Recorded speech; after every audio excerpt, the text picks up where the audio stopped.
this is Grace Helbig, and you are watching Mental Floss on YouTube. Did you know that Dog the Bounty Hunter was arrested for, you guessed it, bounty hunting?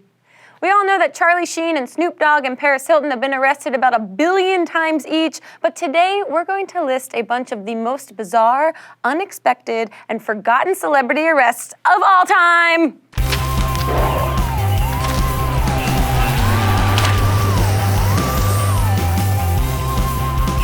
When he was 21 years old, New Kid on the Block Donnie Wahlberg was arrested for pouring vodka in a hotel hallway and lighting it on fire. Can we call him my next husband? And speaking of casual arsonists, one of Amanda Bynes' arrests involved hitting a police car. Sometimes celebrity arrests don't involve open flame. In fact, some celebrities get arrested for trying to do good via protesting. George Clooney was arrested at the Sudanese embassy where he was protesting. Daryl Hannah was arrested during an environmental protest outside the White House. Martin Sheen claims to have been arrested 66 times for protests and quote-unquote civil disobedience. In 2007, Bill Murray was arrested in Sweden for driving a golf cart through downtown Stockholm and refusing to take a breathalyzer test. What a guy. The officer who arrested him found the situation bizarre as well, saying he'd never experienced anything like this. Some arrests are most unfortunate for the celebrity's choice of word, such as the ever-eloquent Lindsay Lohan's, "I'm a celebrity, I can do whatever the I want," or Reese Witherspoon's, "I'm pregnant and I need to use the restroom." Famous former car racer Bobby Unser got lost snowmobiling one stormy day in 1996. He was later brought in on a federal misdemeanor and had to pay a $75 fine for unlawful operation of a snowmobile within a national forest wilderness area. You know, it's easy to get lost when you're just so used to driving around in a circle. Everyone knows that Winona Ryder was arrested for trying to steal almost $5,000 from Saks Fifth Avenue in 2001, but arguably more interesting is that in 2011, Cincinnati Reds player Mike Leake, who had a $3 million salary at the time, was arrested for shoplifting 6 t-shirts from the clearance rack at Macy's. Mike, go full price or go home. Speaking of clearance, who's ready for takeoff? Apparently Prince, who got arrested in 1980 for a disruptive prank on a plane. God, I wish we had more information about that one. Naomi Campbell also had an airplane-related arrest when she was kicked off a plane for having a meltdown over a lost bag. Frank Sinatra was arrested in 1938 for adultery. He was 23 years old at the time. Bill Gates was arrested in Albuquerque, New Mexico when he was 19 years old for a traffic violation, which I mostly mention because he is one of the greatest mugshots of all time. You may think that celebrity arrests are a new phenomenon, but that is not the case. Socrates was arrested for corrupting the youth.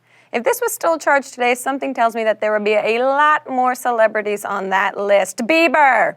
Although in Socrates' case, corrupting the youth meant going against the religion at the time. Galileo was arrested for heresy because of his heliocentrism in the 1600s. Joan of Arc was also arrested for heresy, a charge that was later dropped, but not until 25 years after she'd been burned at the stake. Paul McCartney spent 10 days in a Tokyo jail for trying to bring marijuana into Japan. And he's not the only one who has been busted with the drug. Here's a few of our favorites. Wiz Khalifa? What are you doing on that list? There could be a whole episode on these arrests, but I'll stick to just one story. In 1998, Matthew McConaughey's neighbors called the police with noise complaints. When the police arrived at his home at 2 a.m., they reported a nude white male dancing and playing bongo drums. Shockingly, an arrest for marijuana paraphernalia ensued. 10 years later, in an interview, McConaughey confirmed, "I think everyone should do it at least 100 times. I've done it since. I love playing drums naked. Who doesn't like comfort and music?" That truly is a beautiful question. In the 1970s, Seattle Mariners player Byron McLaughlin was arrested for running a counterfeit shoe business and selling the knockoffs in Mexico. This little business made McLaughlin around $750,000 monthly.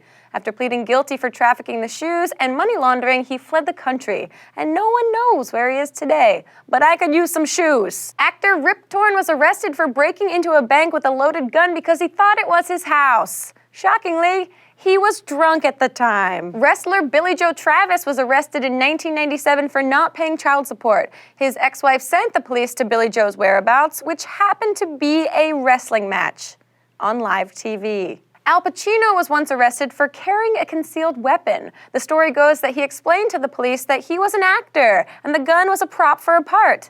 The records don't confirm much though, so Godfather fans like to hope that Pacino was an actual mobster in his 20s. Rapper Foxy Brown was arrested in 2007 for throwing hair glue at an employee of a store called Queen Beauty Supply. He told her that they were closing and she clearly didn't take too kindly to that. Finally, in 1903, Annie Oakley was arrested for stealing a pair of pants in order to pay for cocaine.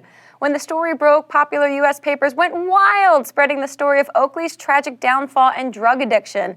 But in the most bizarre twist of all, the arrested woman was in fact a burlesque dancer who had taken the stage name Annie Oakley. Oh, 1903. Back when a case of mistaken identity could ruin your reputation because TMZ didn't have a video of every celebrity arrest. And that wraps up our episode on infamous celebrity arrests. Thank you for watching Mental Floss on YouTube, which is made with the help of these nice people. Whoa, all of you are so nice, except for you. Every week we answer one of your questions, and this week's question comes from Skelfully. What's the biggest statue in the world? The tallest statue in the world is the Spring Temple Buddha in China, which stands a shocking 128 meters. You convert it. If you have a mind-blowing question you'd like answered, leave them in the comments. I'm Grace Helbig from YouTube's Daily Grace. Thanks for watching, and DFTBA. Is this right?